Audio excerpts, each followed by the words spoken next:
senhora vai dar licença? Resolveu tomar banho na hora do vídeo. Calma.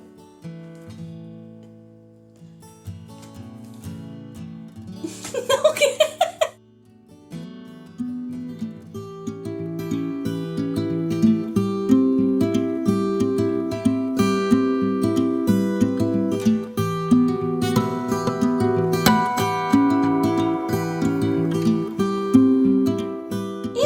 Você já leu a Bíblia? Já leu a Bíblia toda? Por qual livro você começou? Isso faz diferença? Quando a senhora quiser, no seu tempo, viu? O que temos para hoje, Sanchas e Dulcineias. Eu sou a Larissa Bertolino, você está no canal Uma Garota Quixotesca. E você se encontra nos nossos vlogs. Os vídeos das sextas-feiras aqui no canal são dedicados a vlogs. Mostramos algumas coisas durante a semana, algumas saídas, às vezes gravamos fora, mas sentamos aqui para conversar sobre literatura e assuntos afins. Especificamente nesses meses de julho e agosto, nós só estamos tendo vídeos nas quartas-feiras, são os vídeos literários, falando sobre obras especificamente, e nas sextas-feiras, que são os vlogs, porque nós temos uma pausa na jornada de leitura conjunta. E hoje eu vou tratar de um assunto, aparece sempre no canal, no quadro do Em 5 Minutos, tem alguma forma de referência nos livros, aparece nos vlogs, tanto em imagem, eu realizando o ato em si, ou por referência, que é o ano bíblico. Eu sou cristã, então eu trato de Bíblia, cristianismo, coisas que envolvem a cosmovisão cristã de alguma forma aqui no canal, não só no Em 5 Minutos. Mesmo você acreditando na Bíblia, ou se você estuda literatura, a Bíblia é um livro fundamental, é um dos calhamaços essenciais para retomar o vlog da semana passada. Então eu vou explicar um pouco o que é isso que as pessoas chamam de ano bíblico, como eu faço o meu mais ou menos, e tanto para você que quer estudar por ser cristão, por acreditar, quer ter uma maior facilidade com essa leitura, ou porque você precisa e quer ler por curiosidade, por questão literária, ou simplesmente por ler. A Bíblia é um livro que todo mundo deveria ler em algum momento, deveria ler sempre. Claro, eu tenho a minha fé, tenho uma perspectiva, mas mesmo que você não acredite, que você acredite em outra coisa que não seja o cristianismo ou o judaísmo, como pega parte da Bíblia, é um livro que é formador, basilar da nossa cultura. É interessante estudá-lo. Há diversos motivos diferentes para você querer ler a Bíblia. Durante a graduação eu participava de um grupo de estudo, de debate, nós líamos um texto e durante a semana nós íamos comentar. Geralmente eram textos teóricos, podia ser Rancière, Unamuno, Lorca, João César de Castro Rocha, Guilherme Melchior, o que você imaginar, qualquer texto teórico que nós fôssemos discutir, sempre havia alguma referência, algum debate com alguma história, com algum texto bíblico. Viravam para mim: Larissa, tá certa a minha interpretação? Não porque eu seja uma autoridade religiosa, mas exatamente porque, até mesmo numa questão literária, você estudar e você ter um conhecimento mais profundo do que tem aqui dentro, amplia a sua perspectiva literária, a sua perspectiva filosófica, porque é a base do nosso conhecimento. Além de, claro, se assim como eu, você acredita em Cristo, não tem como você querer viver uma vida cristã, ter uma vida em que Cristo seja o seu exemplo, e você não buscar na Bíblia um parâmetro, orientação, acalento. Na verdade, não é só um guia. A gente fala muito da Bíblia como um guia, mas ela não está aí somente para ditar regras. É um livro para nos orientar e abrir a nossa mente para muitas coisas, e a partir daí nós fazermos as nossas escolhas. Quem é cristão, especialmente quem é da linha protestante, está acostumado então com isso, que é o ano bíblico ou plano anual de leitura. Nós lemos a Bíblia toda, os 1189 capítulos que tem aqui, durante os 365 dias do ano. Mas existem diversas formas de fazer isso, e eu vou explanar aqui algumas delas, e no final te sugerir os 5 melhores livros, na minha visão, começar a leitura da Bíblia. Ou seja, se é um ano bíblico, e a maioria das pessoas, pelo menos a maior forma como é divulgado, é a leitura 365 dias, você pega esses 1189, divide por 365 365, que vai dar mais ou menos 3 capítulos e 1/3 de capítulo por dia, dia 1º de janeiro até o dia 31 de dezembro. Você lê essas quantidades, e aí sempre lembrando que o estudo da Bíblia é um estudo, não é simplesmente chegar e ler. Muitas pessoas fazem isso, vai ter um dia que por diversos fatores, cansaço e etc., você vai querer estudar, vai acabar só lendo. Mas a ideia de ler, de estudar a Bíblia, até a própria Bíblia nela diz examinar as escrituras, examine, não é simplesmente como um texto que você está lendo só para descobrir a historinha. Eu defendo que nem livro literário, livro de ficção, você tem que ler só para ler a historinha, porque tem uma estética, tem um quê artístico ali, várias outras coisas que tocam, e a Bíblia é muito mais. Outra forma que as pessoas fazem, anual/diário, você vai entender por que isso, é ler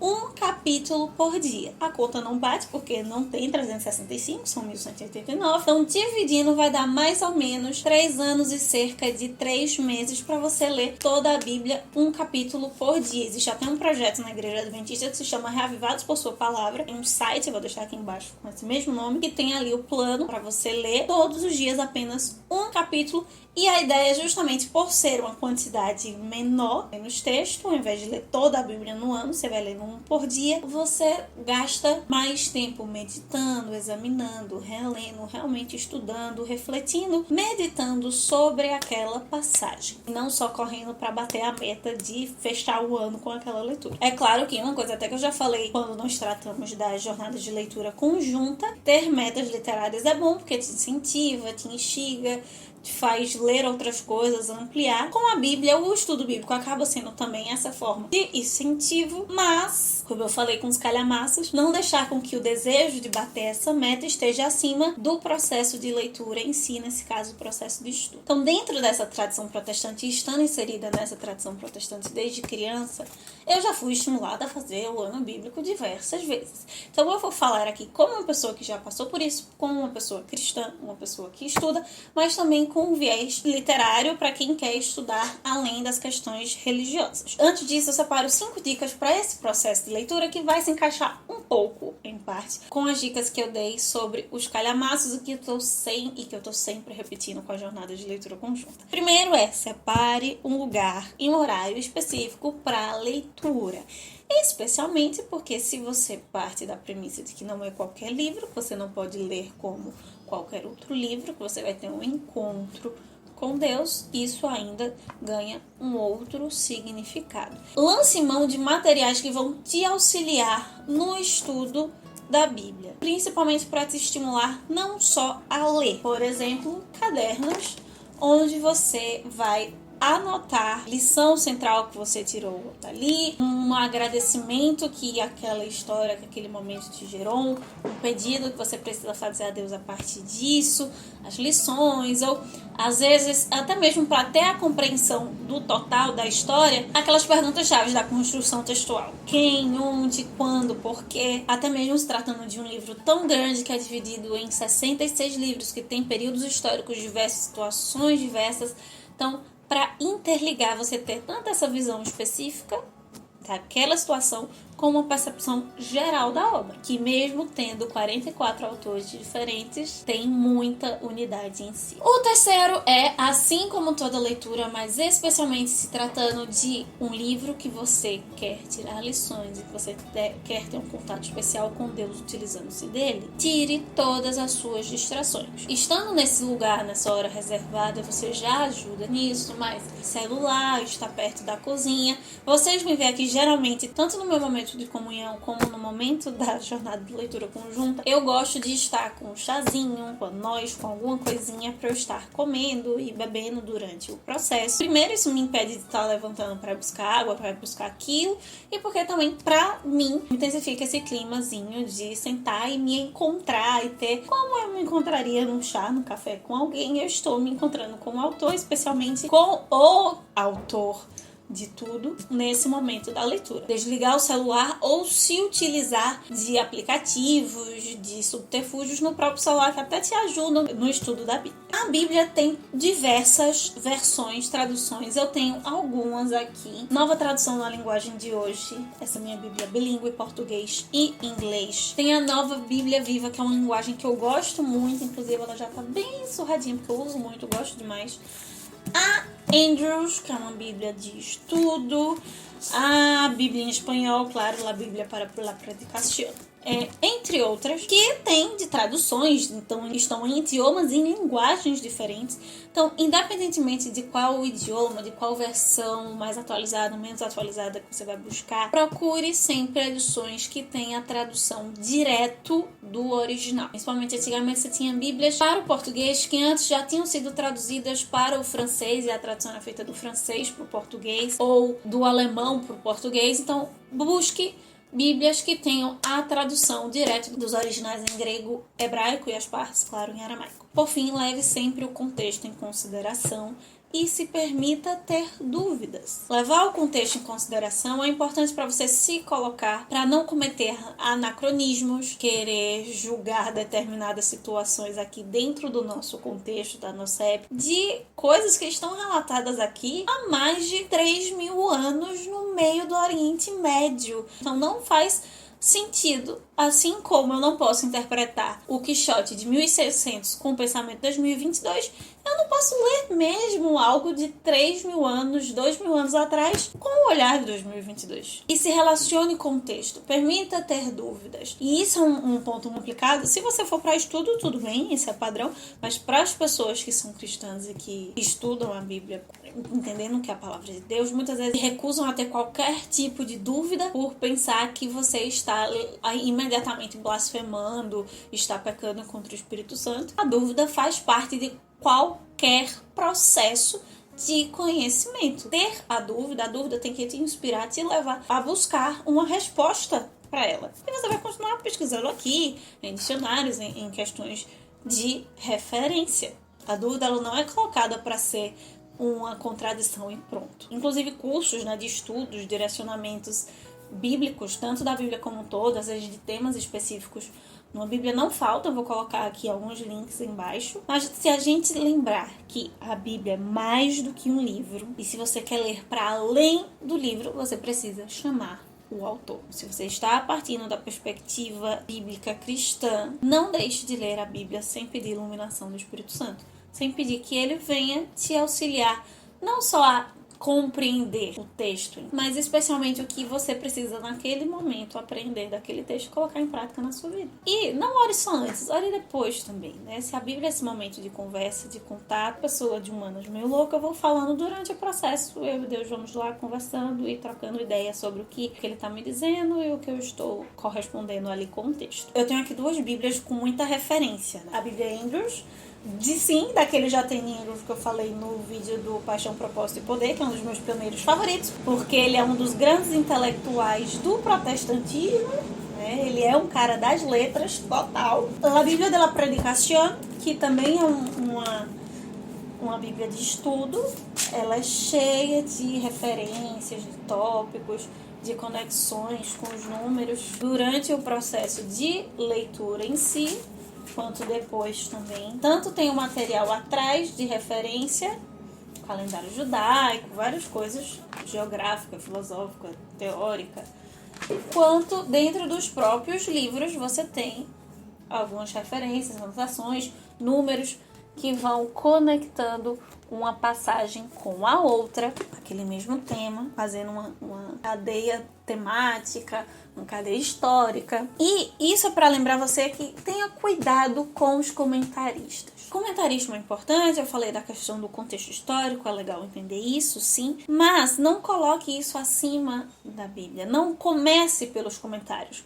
Vá à Bíblia, converse com a Bíblia, debata.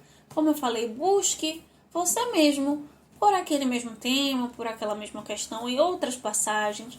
vá buscando, fazendo. Por isso que uma Bíblia de referência é boa nesse sentido. E no último caso, e aí não pense no último caso como se você não entender, vá ao comentarista. Sim, pode ir sempre aos comentaristas, não só a um, mas a vários. Mas o caminho inverso. Assim como a literatura não é legal a gente começar com a teoria, né? Introduzir na escola o romantismo, falando primeiro de todos os tópicos para depois ter acesso aos livros românticos, mas na verdade ler primeiro e depois entender a parte teórica, é a mesma coisa com a Bíblia. Inclusive porque, ainda que você não acredite que seja uma ficção, há diversos gêneros, há diversas formas no mesmo livro. Então, há sim prazer estético ao ler a Bíblia. Primeiro pense, leia, reflita, depois vá atrás dos comentários. Inclusive, eu estou fazendo esse vídeo sobre ano bíblico no meio do ano, porque eu retomei o meu ano bíblico agora, 2 semanas atrás, porque já faz alguns anos que pra mim não rola. Começar ano bíblico no início do ano, em janeiro, eu geralmente acabo nesse período mesmo, em junho, julho, e pra mim super funciona. Se pra você funcionar de janeiro a dezembro, maravilha. Os meus ciclos literários, eles começam e terminam com o inverno. Então, no final das contas, por onde começar o meu ano bíblico, por onde começar o meu estudo bíblico? Há quem leia a Bíblia na ordem canônica, do Gênesis até o Apocalipse, passando página por página, lendo direto. Mas existem algumas formas como o cânone foi organizado para dividir em categorias. Existem alguns pontos da Bíblia que elas seguem uma ordem cronológica, em outros não. Por exemplo, o livro de Gênesis e Êxodo está certinho. Quando acaba Gênesis, com a morte de José, começa o Êxodo, que é a história dos descendentes de José no Egito. Mas dentro desse meio termo, quando tá ali acontecendo os patriarcas de Gênesis, Abraão, Jacó, José, tá acontecendo ao mesmo tempo, provavelmente na Arábia, a história de Jó. Só que nós só vamos ter a história de Jó lá no meio da Bíblia, com os livros poéticos, antes de Salmos. Então, por isso, algumas coisas estão fora de parte histórica, porque estão em livros diferentes. Se nós formos diferenciá-los em categorias, em tipos literários, eles ficam mais organizados em outro ponto. Então, além de ler de Gênesis e Apocalipse, você também pode ler de Gênesis e Apocalipse, porém, numa ordem cronológica. Existem, inclusive, bíblias que já vêm nessa formatação. Uma bíblia que ela vai passando. Então, quando você está lá em Gênesis, Gênesis para na metade de Gênesis, em alguma parte de Gênesis, e vai para Jó. Daniel e Esther estão juntos, que na Bíblia tem vários livros entre eles. Outra forma de ler também, como Cristo é o centro de toda a Bíblia. Existem pessoas que primeiro leem o Novo Testamento para depois voltar para o Velho Testamento, começando o seu ano bíblico, o seu ano sempre, com as reflexões sobre a vida de Cristo aqui na Terra. Outras fazem o ano juntos, elas começam a ler o Velho e o Novo Testamento juntos, nessa divisão 365, que são quase 3 capítulos e pouco, então 2 capítulos do Velho, 2 capítulos do Novo, e vão seguindo. Algumas pessoas fazem um estudo bíblico pela temática, por isso que uma Bíblia de estudo é importante. Se você for buscar as palavras numa Bíblia de estudo, vai ter oração, fidelidade, ler tudo, todos os assuntos, tudo que tiver conectado àquele mesmo conteúdo. A Andrews e a Thompson, que eu não tenho aqui, é a do meu pai, eu estudei muito por ela, são excelentes para isso. Então, como posso começar? Por qual livro eu começo? Eu vou te sugerir sem ser Gênesis, tá? Sem pensar na ordem nem cronológica, nem na ordem canônica. Eu vou te sugerir 5 livros para você começar o seu estudo, e pode ser aleatório, você criar uma lógica e seguir a partir dele para outros. Por exemplo, começar pelos evangelhos, não necessariamente começar pelo Novo Testamento. Você começa lendo os evangelhos. Eu já fiz isso, eu comecei por João, porque é o meu favorito e porque é o que mais reflete sobre o amor, sobre a misericórdia. Então começa por João, depois é para Lucas, que é o evangélico mais histórico. Depois que termina o evangelho, você vê outras lógicas, mas geralmente eu não ia, nem seguia para Atos, nem ia para Gênesis, começava tudo. Eu ia para os profetas maiores, como Jeremias, Isaías, que também são muito messiânicos, e aí tem diversas formas de começar. A segunda forma de começar, até para começar mais tranquilo, sem muita pressão, com essa agonia de começar já com muitos livros históricos, com muita cronologia, são os livros poéticos. Jó, Salmos, Provérbios, Eclesiastes e Cantares. Principalmente porque, além de eles serem mais literários, poéticos. Eles apresentam muitos conselhos, muitas reflexões práticas para o dia a dia, até mesmo para estimular essa ideia de estudo, de refletir. Cada verso é uma lição em si, não é como o livro histórico que você tem um capítulo ou dois com uma história, você vai viver tudo aquilo ali junto. É um provérbio, cada versículo tem uma instrução, tem uma coisa que você pode passar o resto do dia pensando, às vezes metade, dá pra dividir metade desse versículo. Duas coisas diferentes. A terceira dica eu inspirei na minha mãe. Se você é uma pessoa que gosta de série, de filme, de anime, de mangá, de tudo que é episódio, a melhor sequência pra se fazer são as sequências dos reis, ou seja, 1ª e 2ª Samuel, 1ª e 2ª Reis, 1ª e 2ª Crônicas e assim por diante, até acabar os profetas menores, porque a única pausa que você vai ter nesses livros são as genealogias. Porque sempre há um acontecimento com outro, morre um rei, vem outro rei que batalha, tem hora que Israel se divide em dois, tem várias coisas acontecendo e tem coisas acontecendo nos reinos vizinhos e tem um profeta e tem outro profeta ali. São muitas coisas, muitas histórias. Quando acaba um, já começa outro. Então, ainda que sejam vários livros, num livro só dá pra dividir em várias micro-sessões, várias etapas e temporadas, digamos, de uma mesma série. Mesmo pra cronologia, eu não sei se eu sou a louca da cronologia, mas pra quem não gosta, são partes que podem acabar te vencendo pelo cansaço, mas exatamente ali existe sempre uma coisinha escondida, sempre detalhes, elas não estão ali simplesmente por uma questão de senso. Uma forma que eu já fiz várias vezes, que eu gosto muito, já que eu falei do João, né, de começar os evangelhos por João, é começar o seu ano bíblico pelas cartas do apóstolo João. 1ª, 2ª e 3ª João, lá no finalzinho, perto de Apocalipse. Porque ainda que todas as cartas elas tenham um tom mais pessoal, as cartas de João acabam sendo muito mais pessoais do que a de Tiago, de Paulo, de Pedro. Paulo, por exemplo, muitas das cartas dele se dedicam a trabalhar questões teológicas, mesmo coisas práticas, mas são ensaios, digamos assim. E João é uma carta mesmo, com muito amor, com muito carinho, com muita intimidade, querer bem. Então, ele ensina com todo o amor do mundo, como se fosse a um irmão mais novo, um caçulinha que ele ama de paixão, sobre o que ele aprendeu na prática, sendo o discípulo mais querido, o discípulo amado de Jesus. Tiago também bate muito nesse ponto do cristianismo na prática, então começa assim, começa com as cartas de João, vai para as cartas de Tiago e depois você vê para onde você segue. E uma forma que eu acho muito divertida, minha mãe estimulava a fazer isso quando eu era criança, especialmente quando eu parei de ler as Bíblias ilustradas para começar a ler no papel, nessa ilustração, o textozinho na íntegra, é começar com o seu personagem favorito. Então, geralmente, criança, né, eu começava ou com Samuel, ou com Ruth, ou com a Rainha Esther. Porque são histórias que você teoricamente já está familiarizado, que você gosta muito, mas começar um estudo bíblico examinando, vendo qual a diretriz você vai usar para estar ali examinando, né, os critérios de como você vai refletir, te ajuda a ver lições e ver inspirações para além daquilo que você já sabe. Claro, existem lições que vão estar sendo ali sempre repetidas na Bíblia, porque nós não somos máquinas. Estamos sempre em aprendizagem, sempre precisando aprender, sempre precisando rever os pontos da nossa vida. Mas especialmente, se você gosta tanto, por que você gosta tanto daquele personagem? O que é que ele te instiga? O que é que tem de novo ali que você ainda não percebeu? Como se eu fosse começar um plano anual de leitura de literatura espanhola e sempre começar com Don Quixote. Então é isso, meus queridos cavaleiros andantes. Essas são as minhas dicas bíblicas de hoje. Tanto para você que quer simplesmente por uma questão literária, mas principalmente para você que acredita que esse livro não é um livro qualquer e tem uma pessoa querendo conversar com você todos os dias através dela. Me diz aqui embaixo se você já leu, se você já conseguiu ler a Bíblia toda. Se você faz um ano bíblico sem ser na ordem que tá do cânon ou na ordem cronológica, por onde você gosta de começar. Nos vemos quarta-feira para falar sobre um livro do Em 5 Minutos que se dedica a destrinchar um livro específico da Bíblia. Enquanto isso, nos vemos lá no Instagram, que possamos sair da biblioteca e ver muito além dos manhãs de vento. Valeu!